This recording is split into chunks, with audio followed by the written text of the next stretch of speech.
Kunomuntu engibambisene naye ngelinye lamalanga kuke kwangena ucingo le-ex yakhe noma ngithi lobaba wengane yakhe.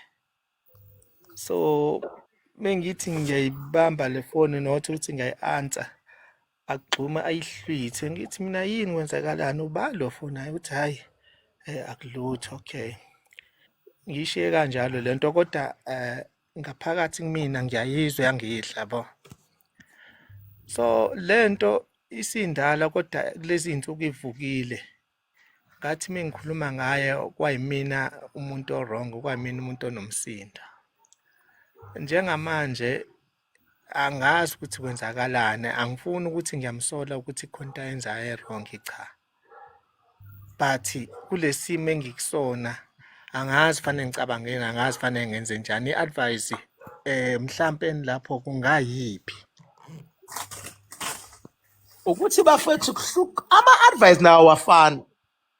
Khona i-advice elethwayo for ukukududuza, yabo? Yeah. Bese kuba khona i-advice elethwayo for iqiniso.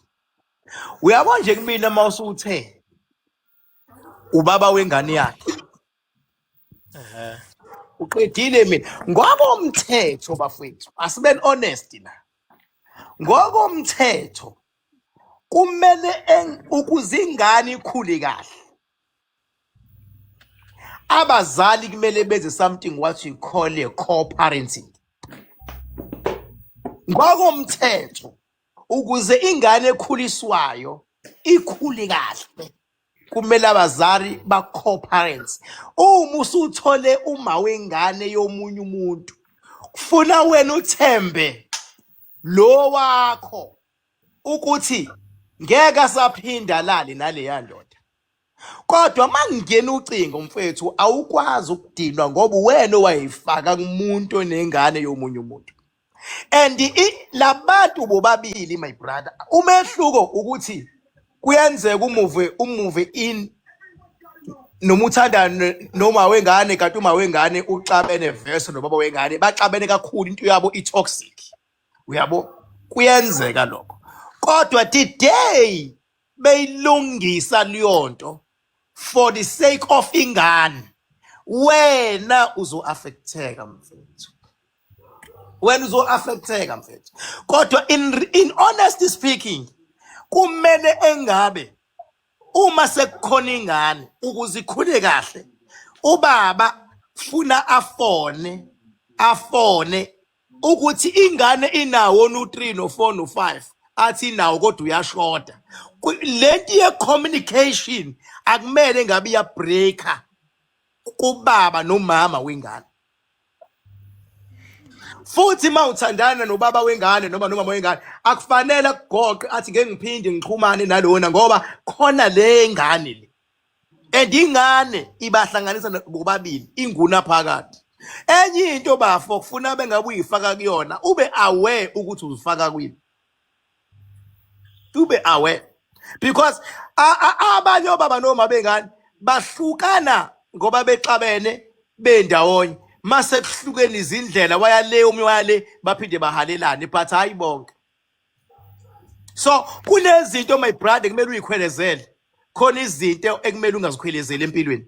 Ngiyakucela mina ungayikhwelezeli leyo ukuthi kufona ubaba wengane ngoba uzogcina ufihlelwa ngoba into angeke uzuyishintshe leyo. Ogcina ufihlelwa mase ufihlelwa kusuwenziwa impatha. Kungcono ngisho nalo ekuthiwa mangabe efona lo ngengane funa at least akhulume no partner wami. Yabo bekufona lo yakhulume nalo. Mangabe kufona indoda ibuza ngengane funa ikhulume nendoda yale ekhaya. Yabo kungcono lokho makufona uma wengane funa ukukhulume nonkosikazi okhona current. Isuke ingcono le. Iyayehlisa lento yemfihlo. Kodwa leyo ukuthi sihlukene naye kodwa ingane ibikhona hayi baba. Izwa ngamba. Ile advice engakhulunywa lengiletha mngano. Inkinga iphutha lenza mfowethu ukuthi wathi kumina abasahlangani abafonelani ayikho into abahlanganisayo. And leyo nto angizange ngayibuza uyo nje wangitshela ukuthi abasahlangani ayikho into emhlanganisayo nokuthi ahlangane nanengane, wangitshela kanjalo. Awukazi uthandana nomuntu wesifazane ithi nithandana ediniwe athi angisakufuni akudume. Akaze enze lonto kwena. Yayenzeka. Abantu besifazane mfethu babefuna abayifunayo ngaleso sikhathi kuvuka into zabo bangasho noma yini. Mina ngithi shiya ukuthi omunye uthini ngomlomo. Nanamanje bakhona abantu abalaba ngibukayo abahlukene honest noba babengane. Yes, abanye omama sebeyikhulisela bona izingane. Obaba bahlukene oma bengane. Ubaba wengane usemove on and uhappy nomuntu amove on naye. Kodwa iqiniso lisele lithi ukhona uma wengane. Iqiniso lisele lithi ukhona ubaba wengane. Ngelinye ilanga uma wengane uzofona afuna ukukhuluma nengane yakhe. Ngelinye ilanga ubaba wengane uzofona afuna ukukhuluma nengane yakhe. Ukhethana ukuthi leti ikhulunywe ungafihlwa noma ikhulunywe kufihlwe. Ukhethana baba. Ayikhulunywe ngafihlo. Hlala phansi nomuntu wakho umtshela ukuthi awuna inkinga nobaba wengane yakhe but abangayenzi le engibengazuthi imfihlo ngoba izomosha umshado wenu noma umathandana wenu. Akakhulume akhululeke as long as makuthinta indaba yengane nje. Noma futhi bezohlangana ngoba kubuye kuhlanganwa ngithi uma ehlwe ngokutshelwe mase kuhlangwana. Ya ngoba kuyimanje ungalapho mina ngisegoli ngokukutohoza ungalapho ngohlala ngala ngasefolweni. Hayi mfethu kodwa mina ngithi kuwena hayi wena kuphela. Ngithi mawuthandana nomuntu onengane nomunye umuntu lindela nje ukuthi ngelinye ilanga liyongena ucingo libheke ingane. Futhi liyongena ucingo oluthi ni right kubuze ngisho yena uma wengane kuthiwe ni right. Lindela futhi ukuthi ngelinye ilanga lizophuma futhi kulo afonele ubaba wengane ukuthi khona ukushodayo enganeni. Khona izinto abafethe engafanele sizikhohlise ngazo. Yabo khona izinto engafanele ugoqwe athi umuntu hayi mina ngihlukena ngiyifunile nje uzobabone belwa bese uyajabula nawe uthi awungcono baxabene. Yebaba as long as makukhona ingane idinga abantu aba strong to deal with leso simo. Cause lento yazisuka phi ubone ngathi ngiyayivusa. Isuka la ukuthi yena njalo mengabezwe isiphingo izikhathi zakhe faneke zibe u3 4 asuka ngaso. Ngamtshela ngathi mina yazi lento yakho mina kutshele angi-understand kodwa futhi isho something. Lezi ikhathi ohamba ngazo wena izikhathi zabantu abasuke bephuma emsebenzini yabo. So angisho ukuthi ngithini kodwa lento yakho yokuthi uma uhamba esiphingo uhamba lezi ikhathi angizwa kahle mina. Inkinga yakho baba uyazi yini ufike wathatha umuntu womuntu waphinde waba nesikhwele esikhulu. Kufanele wenze njalo. Ehlisa isikhwele. Ya hayi Uthatha uqinisile. ya ufike wathatha umuntu womuntu egcinene nesikhwele esikhulu. Wena themba umuntu wakho kuphela. Yabo ngoba lento ukuthi kugcine kulinyazwana kugcina umuntu indoda igcina limaze umuntu wesifazane isukela la. Uma singayikhuzi lento izoqhubeka kugcina kwenzeka umonakalo. Mfethu uma uthandana noma wengane lindela ukuthi uma wengane uzobuye ngelinye ilanga mase mhlambe ingane ifuna something uzoxhumana baba wengane but ngiyazi akutshele wena. As long as futhi uphinde ube nezibhadi ke mhlawumbe baba wengane avana asebenze ngaphezulu kwakho ugaxeleke lapho baba. Abe nemali abe nemali ngaphezulu. Uvela unjalo mfethu angazi masiye. La kuyinkinga khona mfethu. La kuyinkinga khona mina uma wengane yami ukuqala uyisosha but ngimthole ngayona isosha then so sithe utheme eyemasosheni eseqalile sesebenza angaqala ngangabe itype yakhe ngathi mina no izinto meze nje angivele nje ngihlehle kusakuhle la yabo noma ngaba ngamnandi uma ungane yami uqala lo ngaphinde ngamthola futhi uma wengane yami yokuqala futhi kuyena ngoba kuyena kokingane yokuqala mina bese kuyisibili komunye umama nakhona sahlukana ngendaba because into mengeke ngangayibona kahle noma kwakhona ukuxabana mina ngiyakwazi ukwehlisa umoya ngihlehle yabo. So manje this time ngitshela ukuthi angisahlehla, I have to ukuthi ngithole indlela yokulungisa inkinga because ngohlehla ngize ngigcinephi. Hayi hlehla baba uphume koma bengane. Straight talk Problem bafo. Hlehla uphume ngoba isikwele sakho. Sasinayo ingane nalo phela manje. Ina 1 year and 4 Hayi months. usewuma wengane yakho ke manje understand ukuthi mangathiwa niyahlukana naye nawe uyomfonela ufuna ukuzwa ngengane yakho. So nikeza nalo ngane ithuba ukuthi afonele uma wengane yakhe betha check ingane. Kusebenza umsebenzi ongaphezulu kowami nje usushilo.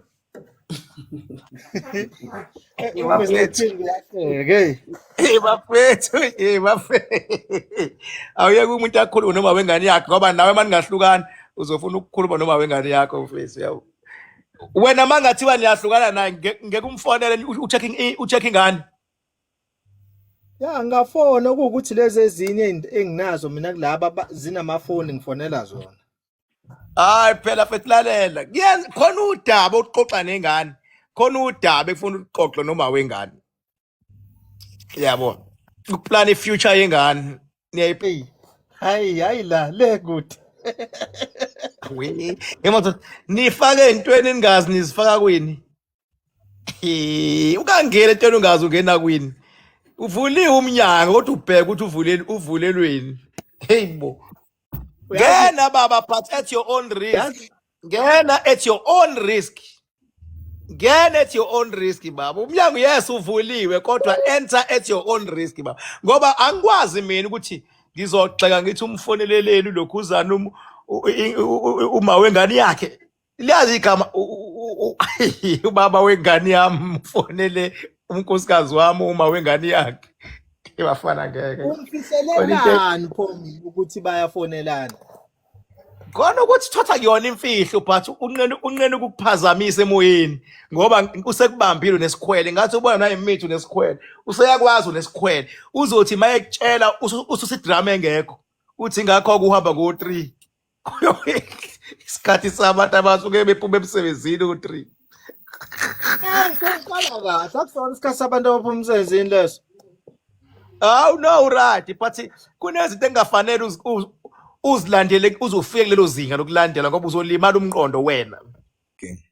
Imuphi lo mafohla lo? Inyanga noma umprofeti noma umuntu noma usomabhizinisi?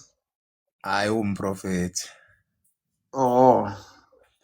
Cha Mike nami ngithi angiphawule yazi kuningi mina sengikubone cishe nami sengikulandele kusukela kudala kakhulu. Kuningi sengikubone ukwenza nami ngaqala ngathi kungingabaza kodwa kwathi makuqhubeka kwenzeka izinto ayingasho ngathi hayi yabona bakhona zikhona inyanga kodwa ayinansi ingqwele. So kuningi engacishe nje ziningi igaba engayibala ezintweni owazenza mina ngathola iproof ngempela ukuthi ayabona lo muntu lona uphiwa ngazi noma ngizothi futhi ngizoze ngikhothe mhlambe izibongo zakho mazethu indodana emhlabeni. So uyinkosi emhlabeni nasezulwini. So kuningi engikubona lokwenzile yabo nje kokuqala uke wa challenge inyanga ngale yanto khona lo bhuti lo wayegula lo wayefike nothuleleni untando omhlongo yes wakhipha 100,000 bezithi inyanga zizoyilapha le yanto wathi wena akekho umuntu ozolapha le yanto idinga udokotela then mayisebuya ebese kuzobulawa isource yayo wakhipha 100,000 wathi makukhona inyanga ezithembayo ukuthi ingamlapha lo yamuntu ayize nanku 100,000 ayikho inyanga eyavela lapho neyodwa. Uyabona nje lokho kuyisayini yokuthi bona babethi bengakwenza but wakuveza wena ukuthi okay ngizokhipha 100,000 othe ngayenza lento akasondele akaze kusondele ngisho yedwa. Okwesibili isigaba futhi engasiphinda lapha okwacishe kwakuse workshop khona la kokuhlangana khona inyanga ehholo elithile lapha eThekwini. Zithi ziye Moses Mabhida zabuya sezi ice rink. Wayisho lento iseza kudala uyabona futhi lapho ngalinda ngathi yabona ke ngizoke ngibone ke this time wathi i-scam leyo nto leyo ningayi lapho kwathiwa hayi unomona ufuna ukuhlakaza into yabo nani kuthe sekushaya ukufika usuku lapho sebexabana bodwa ngibona ivideo ayingathuka ngathi ngayibuza ukuthi zonke lezi zinto mawusuke uzisho usukuyithatha aphi uyilandaphi ngalendlela ejule kangaka ngoba akekho umuntu wabona kulabo abantu bathi bayasihlolela mabesho bona njengeinyanga ya njengabalaphi bathi bayasihlolela bayasicheckela kodwa akekho umuntu wayibona le nto ukuthi izokwenzeka bonke kodwa baya baxabana sebexabana bodwa lapha isigaba sesithathu ngisho my brother ngithi bafethu nihlulwa yini ukuhlola lalelani mina awukho umcimbi ozoba seMoses Mabhida ningasusa abantu koGoli koCape Town kobani iscam lesi thiwa awunomona ubhakani mazini bathuma abalandeli babo ukuthi abangithuke zingithuke izinja zingithuke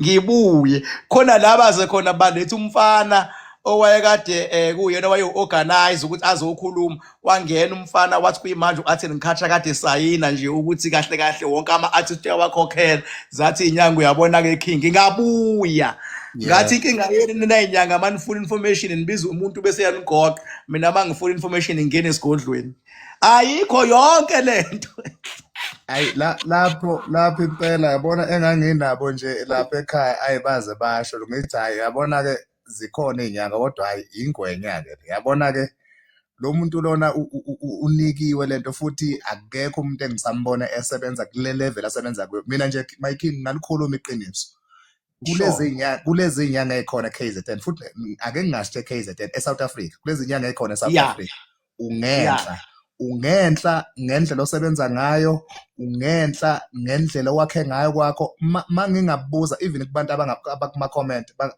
bangangifakazela lento abayishoyo yipi inyanga eyakhe okwehlula uKing Bhaka eyakhile angisho ehlala eflatini angisho eqashe eflat angisho ehlala kupho eyakhe okwehlula uKing Bhaka nangendlela okune order ngakhona phakathi indlela izinto okusetshenzwa ngakhona izinga lokusebenza so ziningi izinto engayikhotha mina maKing ozenzayo engiyibonayo ukuthi cha ungenhla kuyo yonke into khona into futhi engayikhotha wathi kuzoba nokhetho lolu olwedlule wathi maqedwe ukuvota cishe waqedwa ukuvota ngazi ngobani kwaku10 noma kwakubani wathi maqedwe wathi ufuna ukungena ku live wavese walichaza ukhetho lunjengoba lunjalo ukuthi kuzowina ini kwi-national level kuzowina ini ku-provincial ubani uzophatha kangaka bazoshiyana ngamavoti kanjani waphinde kwazoba icase kaKelly Khumalo icase kaKelly Khumalo yathi mayiqala kwenzeka kwathiwa uzoboshwa wathi uKing hayi leya case akulula ukuthi aboshwe wayichaza indlela eyenzeke ngayo wayichaza futhi nama-delays wachaza even ukuthi kungagcina bathile kuleyo case kuyithatha isikhathi ukuthi ilunge nokuthi aboshwe wasichaza izathu sakhona wathi ingoba yini wathi mangabe ithintwa le case lo muntu washona ispirit sakhe siyavuka silwele lo okufanele aboshwe wayichaza kanjalo my King so my King nje ngiyakusalutha kakhulu mina ngiyakusalutha kakhulu ngikubonile wenza izinto eziningi ngikubonile futhi ubone izinto eziningi sazokwenzeka zenzeke ngendlela osukusho ngayo ngicabanga ukuthi futhi kubantu abasebenza ngokukamoya uphezulu kakhulu ngoba akekho kulezi zinto oyibonayo noyibonile akekho umuntu wayibona ngibala mhlamba abaprofeti ngibala izangoma zinyanga abathandazi ngibala wonke umuntu osebenza ngomoya akekho umuntu wayibona lezi zinto kodwa wakwazi ukuyibona nangempela le case kaKelly Khumalo sekuyiminyaka kodwa ababoshwa abantu bakhona kodwa futhi icase yakhona ikhona ihlezi eniyahlehla njengoba wawushilo mfethu asikhulumeni iqiniso bafethu kungabizwa ozandi kubize olokhuzana otumelo kubizwe olokhuzana omakhelwane kubizwa amaphoyisa mase kuzoyeka abantu abawuthunji kungabizwa lonke ngabizwa uKelly Khumalo iyayenza kwaphela yonke lento isentadi kulabantu abawu2 yabo why bengabizwa la yangifita kakhulu nami impela yabo hayi spirit isiphezulu kakhulu yabo manje nje wasikhuluma uthinta lento ngale ispirit sakhona sesiyezwa bese sigadla siyezwa ukuthi nakho beyithinta sesilaleleke manje ukuthi sithinta kanjani siyezwa balele labe khona oKelly balele bonke labo kodwa ispirit esigadile ayisiyezwa njengamanje siyezwa ukuthi awunakho beyithinta sesifuna ukwazi ukuthi kwenze njani hayi no sithinta in passing nje kodwa futhi hayi ngoba sisaba kubehle ukuthi siyazi ukuthi silalelwe yabo. khona hayi my king, hayi ungenhla kakhulu baba, ungenhla kakhulu futhi yabo lento ke eyenzeka le Dlamini ayi enye izinto nje ozenzile nozenzayo nonazo ngicabanga ukuthi izinyanga eziningi iphila amanga abantu abantu abasebenza ngomoya abaningi baphila amanga. Uthola ukuthi abanye mhlambe banezimoto, imoto zakhona ezinye ziyakweleta kwenzakalani, so impilo yakho cishe mina ngokuyilandela buka nje indlela ophila ngayo nomndeni wakho, unkosikazi wakho, nginokuyibuza ukuthi lo baba uyibhalansisa kanjani lento, because ngiyawubona umndeni wakho uhappy, abantwana bakho, uyibhalansisa kanjani lento yokuba umelaphi abenyanga phinde futhi umndeni wakhe ube warm ngale ndlela and umndeni wakho uyabonakala ukuthi uhappy. Bese kuba yiso futhi lesigaba sika Max la wazi wakhipha khona i-address, ayi lapho futhi ngabona ukuthi ayi akusinombani ongenza lento eyenziwe uKing. So nje kuningi mina engingakubala, ayi kuningi kakhulu engingakubala futhi ke ubizo lwakho nanomsebenzi owenzayo ngicabanga ukuthi wenziwa wewedwa, mhlawumbe ake ngithe KZN wenziwa wewedwa ngoba bonke abanye abantu yebo bayazama ukwenza kodwa wena ubizelwe kuwona. Futhi ke enye into engiyinothise ngawe kuyaye ukuthi uma kunomsindo uma ukwayikhuluma into noma bekade kumele kwenzeke into embi ivele ithule ithi nya emva kwalapho ingabisenzeka vele kubopheke.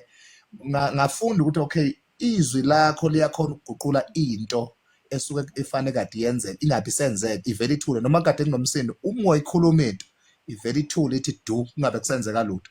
So hayi uphathe siyo my king, mina nje ngifuna ukudlulisa ukuthi prophet ngiz articulation yakho uyena ngampela hayi kuhlale kuzoba njalo uma ngabe sesiqhamukile sathi uyabo nje khona into engayisho inomsindo.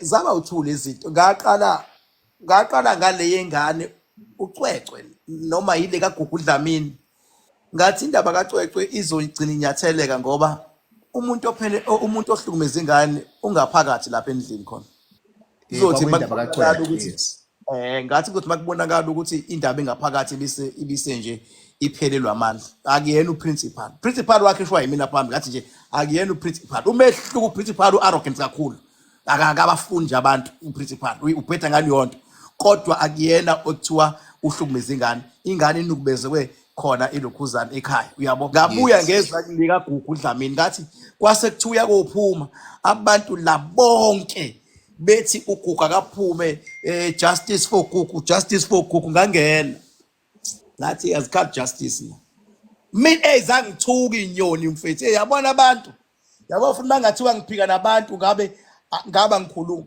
ngathi bafowethu ngicela ukunitshela ke mina ngiphume eceleni uGugu ngeke azaphuma ngoba lento wayenza ngeke azaphuma bathi bethi kwafona umdulo wethuleleni wathi hayi King siyakholelwa kuwena kodwa khona into esiyenzayo njengamanje ukuthi uGugu aphuma akayazi lento ngathi hayi wemdumo ngani wami ngiyazi ukuthi uyakholela kumina kodwa into efuna uyazi ngami njengoba ngakhuluma indaba kaNtando ngayishaya emhlulwini nale kaGugu kusenjalo ngishaya emhlulwini nginika wena ke la ukuthi uma ilandele kanjani ngisho ngathola abameli baphi bazophela amandla abameli ngoba lo mjida wayenza lento ngeke asaphuma nangaphela kaphumanga nangaphela kaphumanga mase ngishilo nje emva kalokho yonto ivele bese my king nami ngisafuna ukuke ngivele njengenyoni ngizokubona ukuthi kanti wenza ngani yonke lento wathi ngavele nje hayi ngisafuna ukufika ngizokubona. Ake ngithathe lapha uMatsele bese umbuzo wami nje okay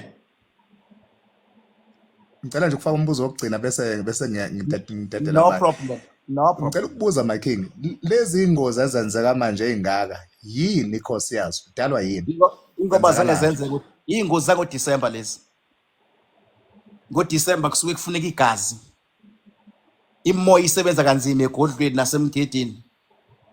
So manje amaphoyisa abegade kakhulu ngoDecember abasebenzisi kangabantu begadwe kakhulu ngingathi amaphoyisa celebrate ukuthi ingozi zehlile kodwa imimoya ebifuna igazi ayigive uphanga ibe yonke into yayo isithi ke izoyishiftela la amaphoyisa engasanakile kakhulu uJanuary kodwa from February kubheka le nakuba ngeke ngisho ukuthi ngeke isaba khona ingozi uyabo zizoba khona but ngeke kusaba ilesiphithiphithi kuthiwe henye ngapha henye ngapha henye ngapha henye ngapha henye ngapha itekisi truck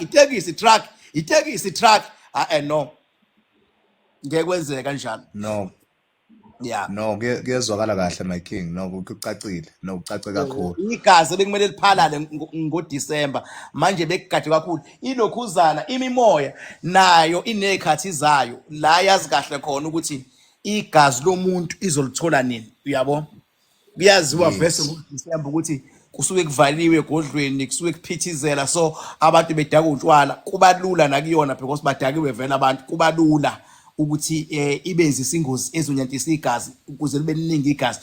Gada makuthiwa ingozi iningi kodwa uthi uyafika kwisini igazi lincane, yenziwa yini lonto? Kushona abantu abawu-18 kodwa igazi liphansi lincane, bonke labantu bophile kodwa liyathathwa igazi. I-level leyo engiyi-understandayo, uyabo, liyathathwa igazi. Kufuze mase siyikhuza lonto kufuneka ikhuzwe. So nje lana kulibale ngoDisemba bekugadwe kakhulu, which is good ukugadwa, kodwa engathi makugadwa mhlambe ngoJanuwari, mhlambe kuvele mhlambe kube makuvulwa ngoJanuwari kuvele mhlambe kwenziwe ilento, mhlambe kwenziwe noma inkonzo enkulu noma igathering emase kubulawa inkomo eziningi bese kuthiwa sithandazela unyaka wokuthula, uyabona. Ingathi ukwehla-ke ilokhu ukuthi zingakwazi ukuqhutshwa nabantu ngoba zingasebenzisa igazi lenkomo ngoba abantu bangabe besho ngazi ilinye, kodwa ngekulunge makuthiwa likho igazi lisuke lifuneka nje. Shiya abantu abangazi lutho ukuthi bangathini ngegazi. Hayi cha, kuyezwakala my king. No, ngiyabonga kakhulu. Khona indiya lalingihlupha la emsebenzini wathi hayi uzolibopha emhlabeni nasezulwini. Uwe lo wafona imini phela. Hey, ayikhali kanje indoda mfethu. Hey, wawukhala bo. Hey, Ayi yabona uma ukhala uney'ngane yabona wangigqilazela lona lathamba dobo abelungu. kodwa wawungafuni ukukhipha imali yokukhonsatha, ngithi khokha i-consultation ukuze ngingene esigodlweni ngiyi-check-e lena. Wagcina uyikhokhile akithi? Ngakho kamanje ngangisaba iy'kema lezi ey'gcwele la, ngathi hey uma uhluphekile ugcina ushawa nala ungaboni khona uthi uyasizakala nto uyashawa. Hayi wena okwakho ngathi awuthi ngilipruvele nje ngamabomu ukuthi ngubani mina. Hayi lalihlupha lona, ngeliphendile ikuhlupha khona indlela esalibamba ngayo. Siyabonga kakhulu King, niqhubeke nje niphilise abantu. Ngiyabonga baba, ngiyabonga. Angazi noma funa ngivele ngiwushiye umsebenzi, funa ngenze njani? Ngathi hey ngendiya nje kuphela ungazozushiya umsebenzi wondla iy'ngane zakho. Mkhulu ngiyakholelwa wena kakhulu, hleli ngikulandela mbuka yonke into yakho. Mkhulu sengizame ngayo yonke indlela, kunebhizinisi engilenzayo la engilizamayo. Mkhulu kumnyama kodwa manje angisazi nami ngenze njani, noma ngiyeke noma ngiqhubeke, kodwa nje ngithi mkhulu ngiyazi ukuthi one day mhla ngathola into yakho mhlampe noma isandla sakhe singathinta or isandla sakhe singabusisa, mhlampe ibhizinisi lami leli lincane engizama ngalo mhlampe khona umehluko ongaba khona. Ngafashe qase libheke ibhizinisi uthi ilani ibhizinisi olenzayo. Mkhulu ngidayisa nje lezi zinto lezi ey'dayiswa abantu besifazane, lezi zinto zey'khwama, lezi zinto ey'ncane nje.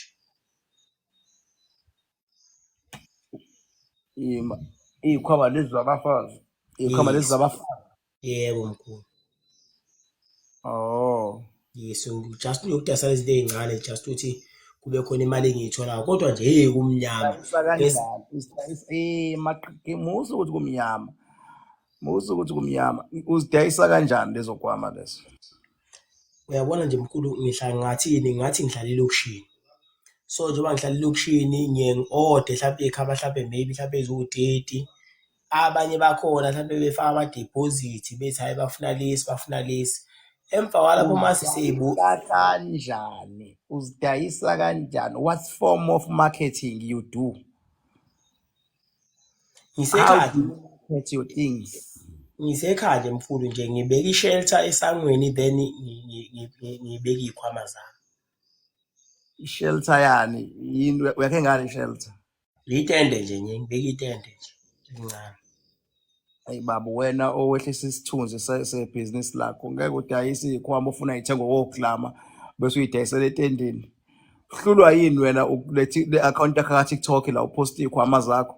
Oh, shuthi mkhulu ngangisiza lokho. Ushawa imarketing wena hayi ukuthi uvaliwe. Imarketing yakho nje poor bra wami. Poor. Udayisela oklama. Kodwa manje oklama uzowadayisela emgwaqweni lapho etendeni aba endaweni. Umuntu uzothenga isikhwama endaweni kuthiwa nawe usithenge kuyena umsizi. Hawu nami ngithe kumsizi. Oklama bafuna istatus babo oklama manje. Wena ngeke ubadayisele oklama basendaweni etendeni. Ngoba umuntu osesithengile manje endaweni sekufuna kanti izinkwa lezoyidayisayo nawe umsizi uyazi uyangihlupha. Uyabo cishe wazi wakhipha imali enkulu uthi ufuna kukhanyisa izinto kanti ushawa istrategy. Mfethu ukuphusha la ko TikTok nawe. Wenza ama-content nawe ngezikhwama zakho yabo. Mkhulu. Ya nawe uthatha ama-video engathi uyilanda eShine ubhale nawe ukuthi useShine. Uhambe ubhale nawe ukuthi useShine ulanda izikhwama. U-edit ivideo umuntu kade eShine. Mina ngiyakuphekisa. Yabo edit umuntu beyeShine nawe ubuya khona. Bathi hayibo uhambe eShine edit uthola abantu abaprofessional abaku-editela uyithi ibhadla nawe lokuzana. Shaye kube mnandi ufake i-background right mfethu ubukhazikhazi. Bazongena oglamona ba-ode bese uyabakhoriyela ube neqiniso kuphela bakhoriyela. Umuntu uyochoma ngakubo nomunye uyochoma ngakubo nomunye. Hayi ukuthi yonke into le-roundini itende umgwaqo umuntu othengayo ozothenga. Hayi ngeke mfana ushawa istrategy wena. Hayi mkhulu ngizokwenza njengobusho mkhulu ngiyayibonga mkhulu i-advice yakho kodwa mkhulu uyabona kube nginamandla mkhulu ukugcoba ukuthi mkhulu kuzo zonke izinyanga ezikhona emhlabeni fanele mkhulu ikhuleka kuwena ngoba mkhulu unalo iqiniso and abantu uyabenzela iqiniso. Ngiyabonga my brother. Wena nje awudinge lutho wena nje. Awudinge lutho nje mfethu wena. Udinga nje kuba strategic. Target market ukuthi yiphi ufuna ukuyidayisela. Izikhwama zokulama lezi mfethu. Yabo phushe kubona mfethu. Simple. Mkhulu ngiyabonga kakhulu asithethe lapha kodwa nje ngiyabonga kakhulu. Okunye ngizokuthinta enambeni yakho ngicabanga ukuthi le number yakho ka 079 uyatholakala kuyona. Ya ngiyatholakala futhi. Mkhulu ngiyabonga kakhulu. Neqiniso eliningi thina lekhaya mfethu. Hayi ngiyakwazi mkhulu. Uyabona mkhulu ngeke sesikhuluma okuningi la kodwa kunamadoda aphila nawe engaziyo ukuthi ukube mkhulu Hlasipe wena wawungekho wena ngabe mhlawumbe kumanje awekho. Kodwa ngenxa yokuthi khona wena aphila. Yabo. Ngeke ngiwadalule lana kodwa ngiyembona iqiniso lakho ukuthi hayi mkhulu uyaphila. Okuningi abantu esuphile nabo and wabavusa ezimpilweni zabo wabasiza kunzima kumnyama kodwa wabenzela iqiniso.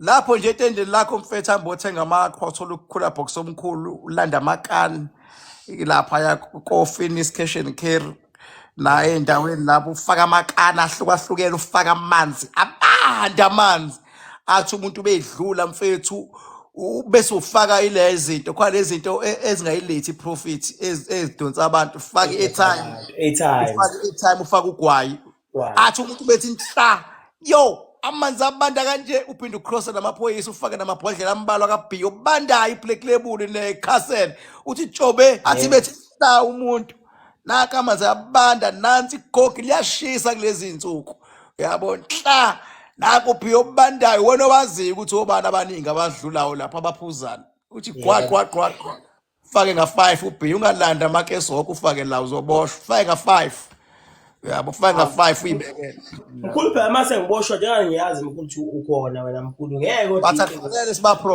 kufanele sibaprovoke kufuna sisise ngaphezulu kwabo uyabo yebo mkhulu hlaliphe kakhulu but ke ngiyabonga i-advice yakhe hayi ungenhla. Umqondo wawuphiwa mhla uzalwa cause njengamanje yazi ungithushisa ngezinto ade engayinawo ukuthi yizona engazenza ukuthi ibhizinisi lami lisimame.